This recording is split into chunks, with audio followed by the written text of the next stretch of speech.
చాలామందికి ఒక డౌట్ ఉంది. లైక్ దుబాయ్‌లో జాబ్ చేసుకోవడం బెటరా? లేదంటే రష్యాలో జాబ్ చేసుకోవడం బెటరా?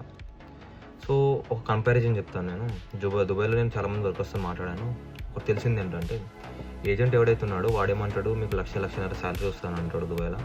బట్ వన్స్ అక్కడ పోయారనుకోండి, ఏజెంట్ సగం శాలరీ తింటాడు మీది ఎవ్రీ మంత్. అండ్ అక్కడ కాంట్రాక్టర్ సగం శాలరీ తింటాడు. సో, మీకు చేతిలోకి వచ్చేది 20,000, 30,000 లేదంటే మాక్సిమం 50,000 అంతే. అండ్ రష్యాని చూసుకుంటే రష్యాలోకి మీరు ప్రాపర్‌గా ఏదైనా మంచి ఏజెంట్‌తోనొస్తే, హైదరాబాద్ ఇంకా ఆంధ్రాలో దొంగలే ఉన్నారు మోస్ట్‌లీ. ఒకవేళ మంచి ఏజెంట్‌తోనొస్తే మీకు సాలరీ ఈజీగా 1,00,000 ఉంటుంది. 1,00,000 నుంచి 1,50,000 దాకా ఉంటుంది. అండ్ వీళ్ళ ఏజెంట్‌లో కొన్నిసార్లు ఏమంటారంటే 2,00,000, 3,00,000 వస్తుంది సాలరీ అని. అంత రాదు అసలు.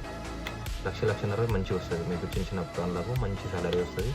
అండ్ మీది నుంచి మీకు ఫుడ్ ఫ్రీ ఉంటుంది. అకామిడేషన్ కూడా ఫ్రీ ఉంటుంది. చాలా కంపెనీస్‌లో కొన్ని ఫుడ్ ఇవ్వవు. బట్ మోస్ట్‌లీ అన్ని కంపెనీస్ అకామిడేషన్ ఫ్రీ ఇస్తున్నారన్నమాట.